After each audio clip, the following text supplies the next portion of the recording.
이제는 재양진의 시를 공부하셔야 되겠는데요. 재양진, 송재양진 이렇게 내려가죠. 이 시대는 궁체시가 성행합니다. 궁체시 이거는 이제 궁자는 궁궐궁자, 체는 문체. 그래서 궁궐에서 주로 쓰여지는 문체의 시 그런 겁니다.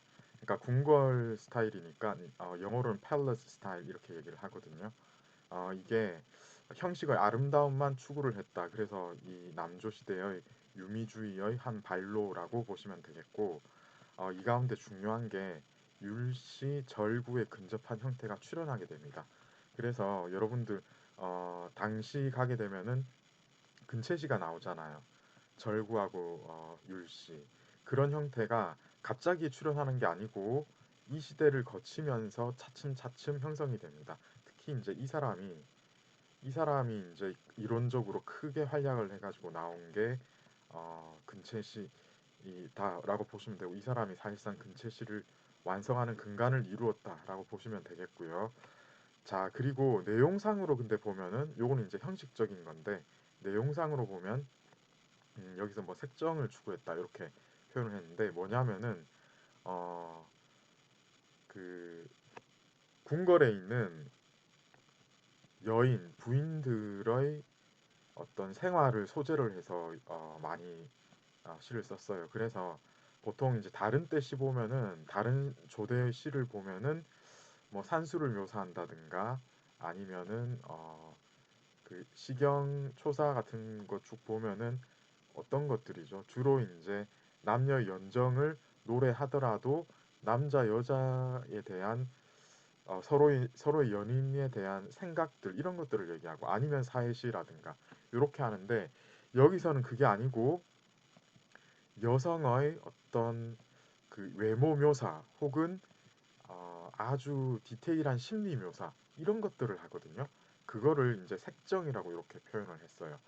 어, 제 생각에는 이게 그렇게 요새 와서는 그렇게 적절한 언어라고는 보여지지 않는데 어쨌든 그런 것들입니다. 그러니까 이걸 풀어 쓰자면은 궁중의 혹은 이제 사대부 집안의 그런 상류층 여인들의 외모 묘사나 심태 묘사, 심리 묘사를 한 그거를 자세하게 아주 디테일하게 묘사를 한 이런 시 이게 이제 영명체다 이렇게 보시면 되겠어요.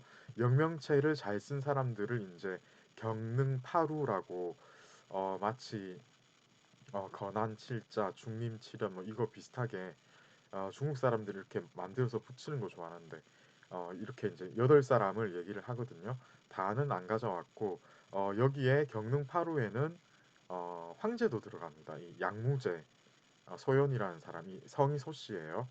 예, 이거 보면은 이 사람을 포함을 해서 그리고 이 사람 뒤에 이제 양나라 때 그 뭐야 황실의 사람들하고 이제 같이 이제 여러 동궁 시비 학사 예를 들어서 뭐 임방이나 심약 임방은 치기도 하고 안 치기도 하고 그랬던 것 같은데 심약 육수 이런 사람들 넣어가지고 이제 경능파로라고 하는데 우리는 좀 전에 이제 심리학이 이론적으로 이 형식적인 어떤 궁체시에 있어서 그 형식적인 이론의 완성 따라서 이제 나중에 예 근체시로 가기 직전의 단계까지 거의 완성을 보는 그런 중요한 사람이었다라는 거를 말씀을 먼저 드렸고 이걸로 이제 이 사람 얘기를 안 할 거예요. 왜냐하면 우리 책에서도 소개가 자세히는 안 된 것 같고 그 시 자체가 아주 뛰어나게는 쓰여진 게 별로 안 보이거든요.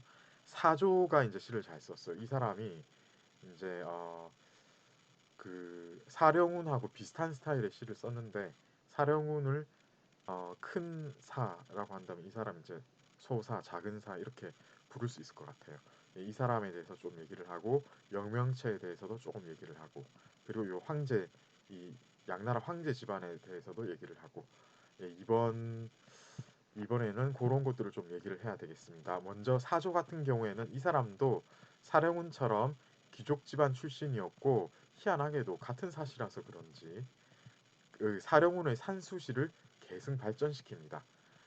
그런데 이 사람이 조금 달라진 거는 후대에 이제 심리학 이런 사람들 동시대 사람들의 영향으로 성률론을 시창작에 활용을 해서 더 청신하고 음률이 잘 맞는 그런 시창작을 합니다. 예를 들어서 이 사람 우리 책에 나와 있는 이 시 보면은 내꾸어의 짧은 악부시를 보이는데 이게 이제 당대 절구에 매우 근접하거든요.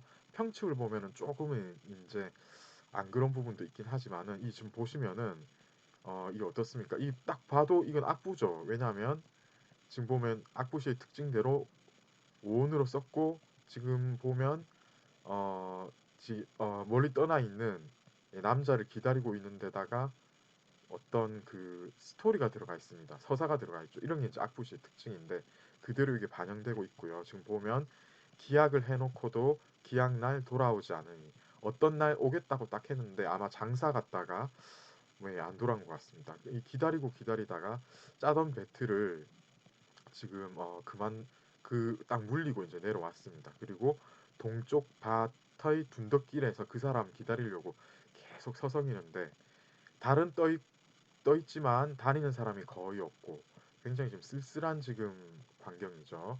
그리고 그 사람은 오지를 않으니까 이 약간 그 안타까운 이런 느낌이 계속되고 있는 전형적인 악부시인데 여기 지금 나중에 제가 아마 다음 주쯤에 중국 고전강독 수업에서 평측 얘기를 하면서 그 수업 자료를 만들 건데 그거를 풀어서 아마 이제 이 중국 고전문학사 하는 학생들도 좀 보시면서 꼭 그거는 몰라도 되지만은 혹시 여기 이제 관심이 있는 분이라면은 제가 조금 거기에 대해서 말씀을 드리면서 이게 왜 절구하고 근접을 했는데 딱 평측에 딱 들어맞지는 않는지 여기에 대해서 말씀을 조금 드리는 시간을 아마 가질 수 있을 것 같아요.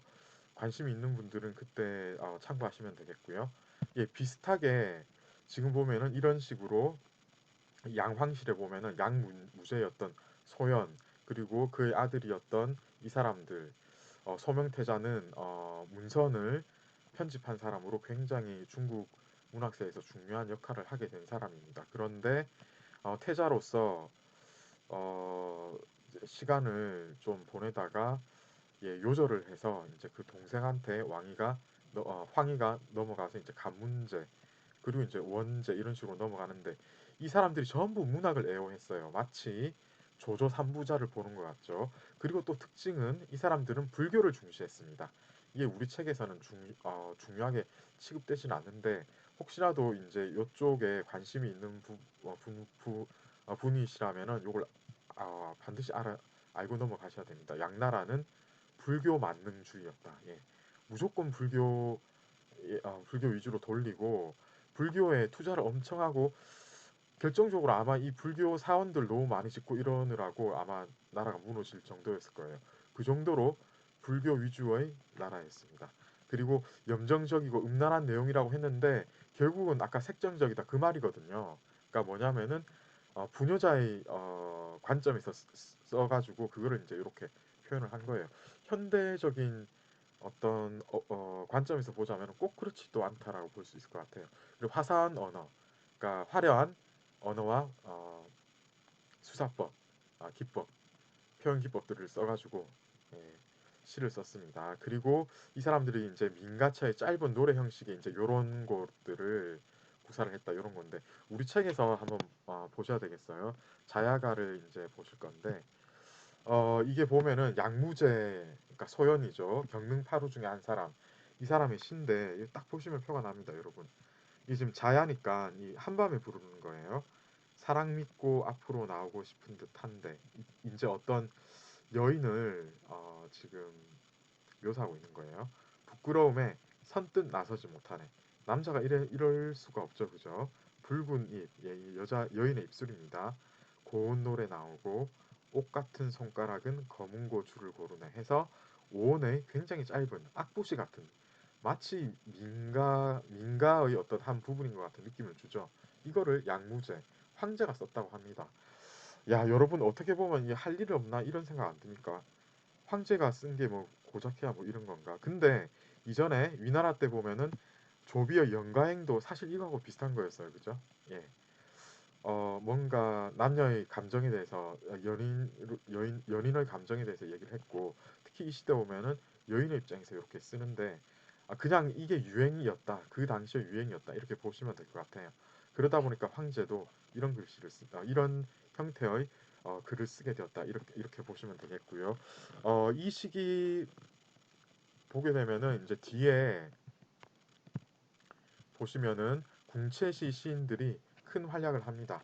그래서 이제 아까 보여드렸던 그런 스타일의 시를 쓰는 사람들이 아주 많았는데 그 사람들 일일이 이름 알아두실 필요 없고요. 어떠한 형식을 썼는지 이제 보시면 되는데 아름다운 표현과 형식을 추구를 했다. 뭐 지금까지 익숙히 우리가 이제 봐오다시피 뭐 당연하죠 이거는. 그래서 이제 내용도 뭐 뻔한 겁니다. 남녀의 정을 위주로 해서 육감적이다. 그러니까 색채의 묘사 같은 것들 그리고 신체의 부분 묘사 이런 게 들어갔기 때문에 육감적이다 이런 얘기를 하는 거예요. 그리고 형식이 사실 중요한 겁니다. 이게 시의 기교를 더욱 발전시켜서 율체, 율시 여기에 가까운 시를 창작합니다. 이전에 사조 같은 경우에는 어땠습니까? 절구, 오원절구 비슷한 거 썼거든요. 이제 율시까지 등장하게 되는 겁니다. 이것도 그 사조의 절구에 비슷한 시처럼 평측이 완전히 들어맞지는 않거든요. 그렇지만 근체시, 절구, 율시 중에서 율시에 거의 근접한 그런 시를 쓰고 있는데요.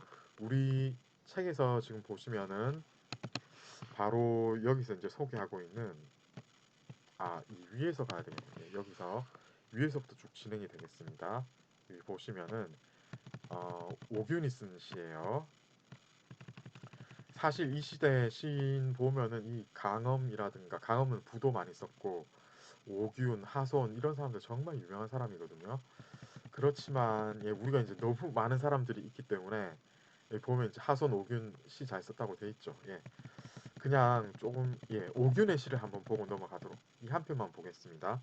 님은 그랬기 때문에 어떤 부분입니까? 이게 지금 보면 역시 남녀의 어떤 애틋한 정을 그렸다라고 보시면 되겠어요.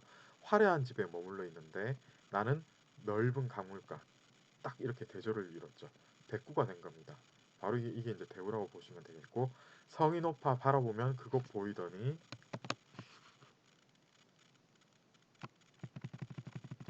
바람 새어져 들으려 해도 소식 들리지 않네라고 얘기를 합니다.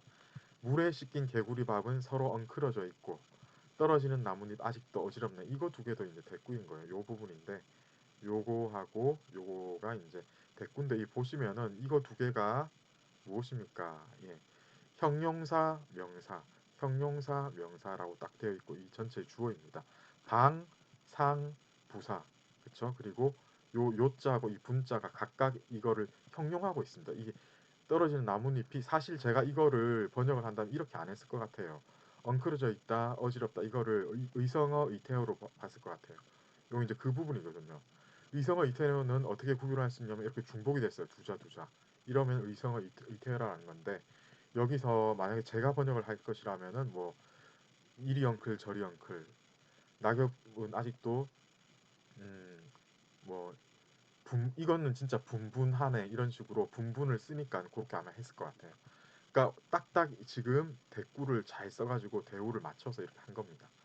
자 이런 거에서도 볼 수 있듯이 율시의 어떤 기법을 굉장히 많이 도용을 했습니다. 단지 조금 전에도 말씀드렸듯이 이 평측을 보면은 약간은 지금 나중에 이제 기회가 있으시면은 한번 제가 이거를 소개해 드리는 거를 여러분 참고하시면 되겠습니다. 아직까지는 완벽한 평측을 지키는 그런 율시는 나오지 않았다. 이렇게 보시면 되겠습니다.